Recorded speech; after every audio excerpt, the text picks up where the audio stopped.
What is up, everyone? Welcome back to the channel, and today we're doing something a little different. Behind me you can see a car that has been on the channel I think once or twice, and today we're going to kind of go over this build behind me. This is my girlfriend's vehicle, and we're finally kind of getting mods and stuff like that, so we're going to bring it to the channel.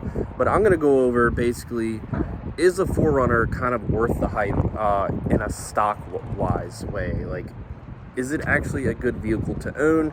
Should you buy one? Let's get into it. Alright guys, jumping into this video. The sunlight is perfect. It's hitting the car really well. First, I have to say, this is probably my favorite color of the 4Runner and the Tundra. Kind of like the pearlish white almost. I don't know the factory color code, but to me it's kind of like a pearlish white. But let's jump into this. So this is a factory stock 2014 V6 5th gen 4Runner.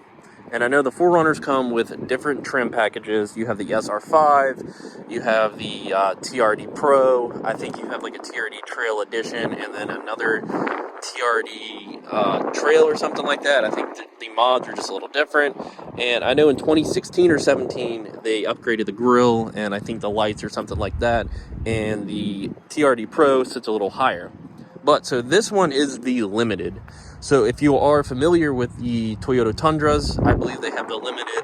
I'm not sure about the Tacomas, but basically the Limited is kind of like your Denali if you're a GM person, your Platinum Edition, you know, something like that with Ford. The Tundras do have the 1794 edition as well, because the trucks are built on a farm or something like that that was founded in 1794 where their factory is now. But as far as I know, this is the highest trim level you can get for the 4Runner. Now the 4Runner does have daytime runners. Of course, it has your standard fog lights. It does have the chrome bezels, as you can see one is missing in the bumper over there.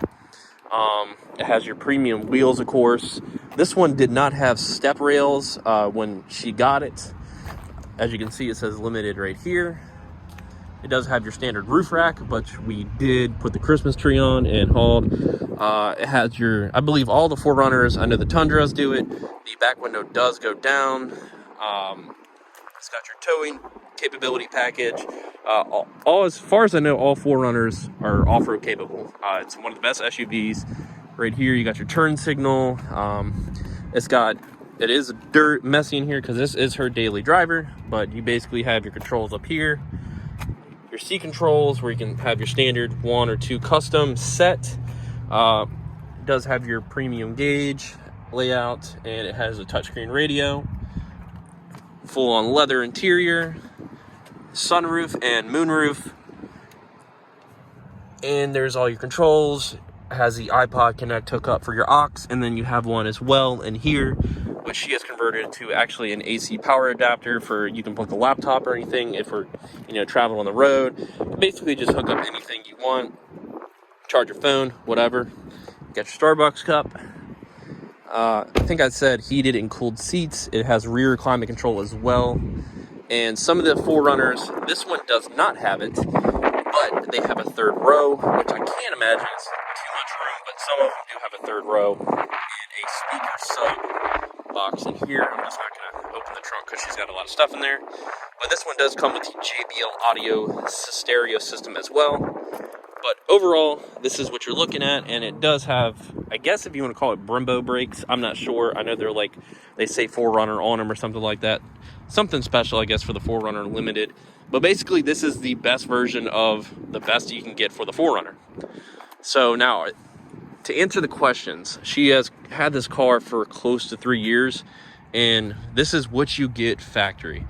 Now I'll go over, I've done this before, but I'll go over what we have added and what we are going to add as well in the future, coming along in a short time future in videos. Now, as you can see, these are the NFAB step rails. They probably run about the same price, maybe a little more, due to like inflation and all that. Not sure, but they were about $340, a little over $300. She bought them 2 years ago on Black Friday. These are the premium wheels. The wheels look good for factory, but if if you saw at the beginning of the video, the unboxing of the Method race wheels, I went ahead and got those for her for Christmas because that's the set of wheels that she picked out and what she wanted. I think they'll flow really well with this. To me, I'm not a big fan of the chrome, but this is her car, and I believe that she kind of wants to black everything out. I'm not a big fan of the chrome. We're not sure what tires we're going to put on these yet. So it has the infab, and she had the she went ahead and bought the WeatherTech, or she got the WeatherTech a couple years ago as well, because for some reason actually this one didn't have the WeatherTech. I don't know if when somebody had this car, they traded it in and took the WeatherTech with them.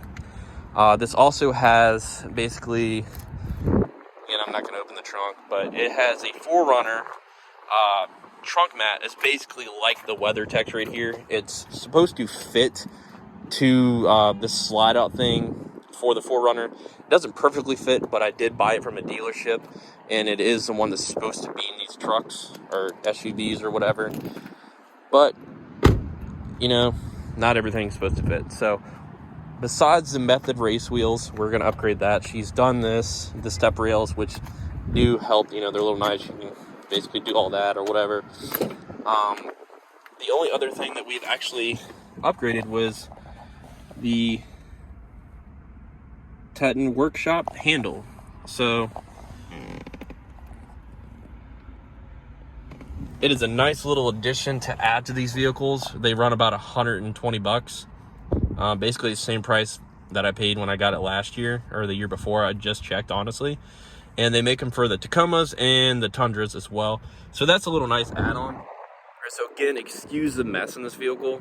It is a daily driver, and we kind of didn't plan to, I guess, film a video, but I was like, hey, I have an idea. Let's go ahead and do it. But so kind of the question is this vehicle worth it? In my opinion, here are the reasons I believe the 4Runner is the best SUV in the market. Has been for years. First off, it's reliable. It's a Toyota. Toyotas are always reliable. I know some people have probably had problems out there with Toyotas, but overall, the 4Runner name has held up over the years through the generations. The third generation and the fifth generation are my favorite. This one took a while to grow on me. Now, don't get me wrong, I love a 4Runner, but I just didn't like the interior, the way the controls were set up really high, like the armrests and all that. But, you know, after a couple weeks of riding in the vehicle and driving it, it is a really good vehicle. The reliability, as I'm saying, it's just really good. You can't really beat it for, you know, a factory vehicle. Secondly, the aftermarket world is huge for these vehicles. You know, any truck, honestly, any truck platform, it's going to be huge, especially like, you know, the Ford, Dodge, Chevy, Toyota Tacomas and stuff like that. But there's just so much you can do to these vehicles. Like I said, the Method race wheels, I know a lot of Subaru owners. A friend of mine actually runs a set of Methods. He's had them for about 2 to 3 years. No problems at all. They look really good. So I know Toyota owners as well run them. So, you know, I was figured to, like, I showed her the wheels and that's what she wanted. So we went ahead and got them. So, and of course, the third reason I can, you know, the resale value, everybody knows.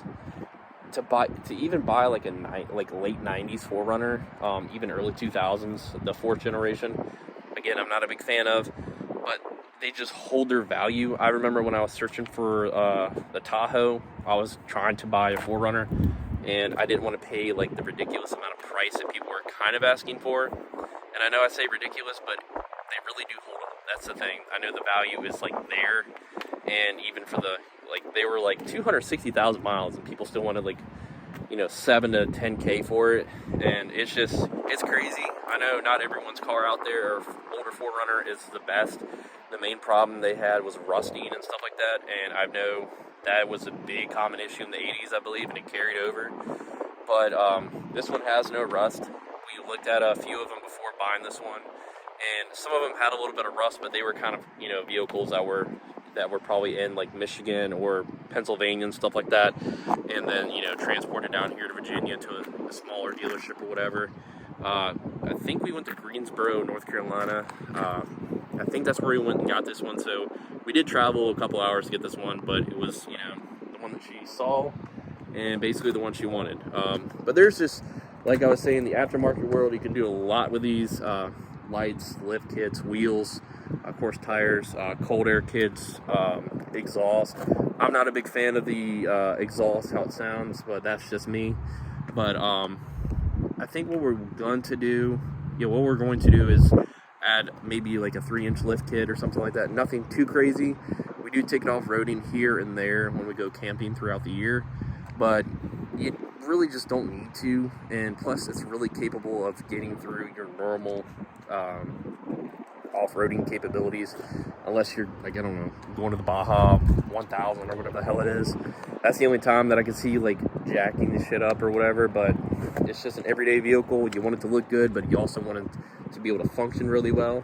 Another thing the Limiteds have, I don't know if any of the other trim models have, is this thing called this X-Radius. It's supposed to be kind of like, not like a magnetic rod, or it might be. See, I don't know a super bunch about that, but I remember reading stuff on it and hearing stuff and people talking about it. Once you do, kind of like, people tend to do or wait about like 100,000 miles or so, because the X-Radius starts to go out, and it's basically to replace the entire suspension. It's supposed to, like, be, you know, really, when you go over bumps and stuff, it's supposed to kind of just like counteract and all that stuff. It's supposed to be really, you know, a nice Cadillac kind of feel and ride.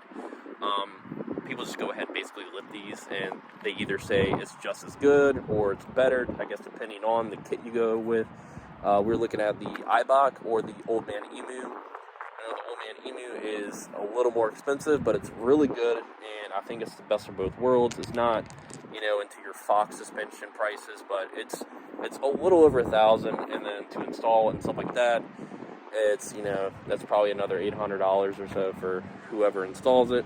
But from the videos I've seen and stuff like that, it looks good. So it's basically the reasons I believe this vehicle is just, you know, those are the reasons that you should get one, because they look good, they're reliable, they hold their value, and there's so much you can do to them. And people that trade usually for a 4Runner, they don't really go to another vehicle unless it's like a Tacoma, maybe a Tundra if they need something bigger, or just a newer 4Runner, or maybe even an older one. And that's, you know, that's stories and people just telling me that have owned 4Runners is what they tell me.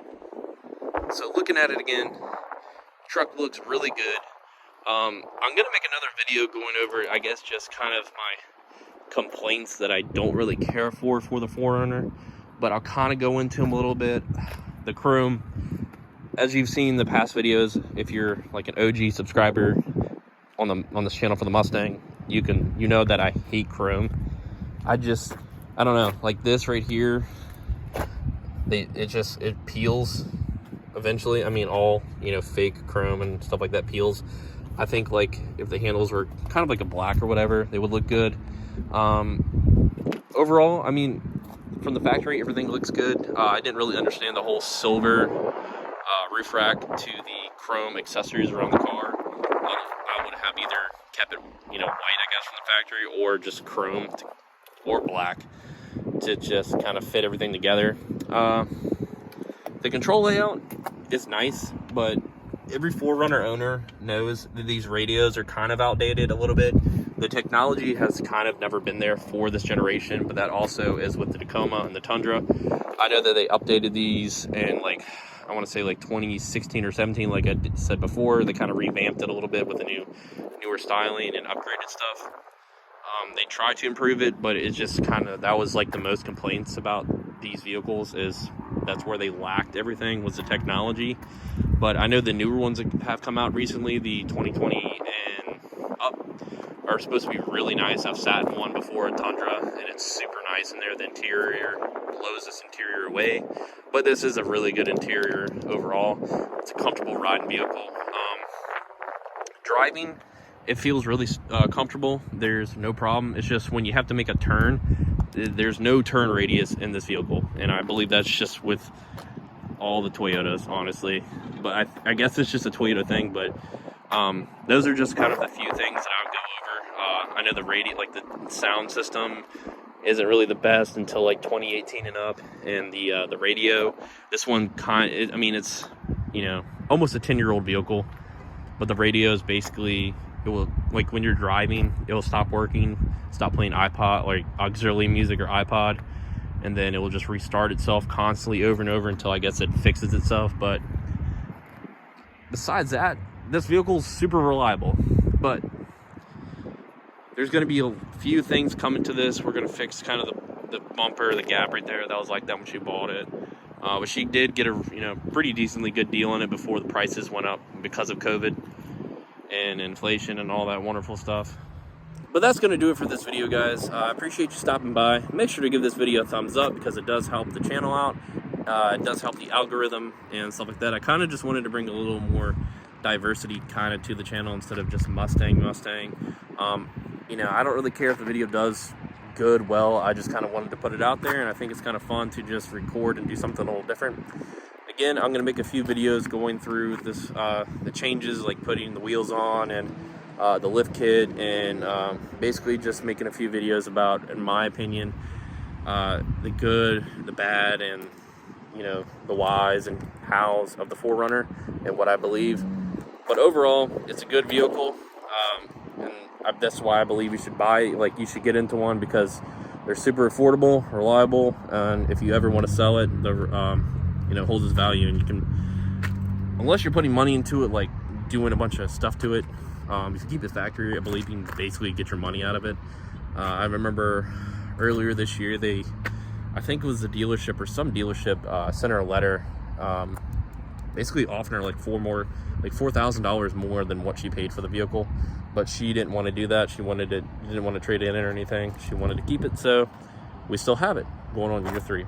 But again, this is gonna do for this video, guys. Thank you for watching, and stay tuned for more videos. Have a good one.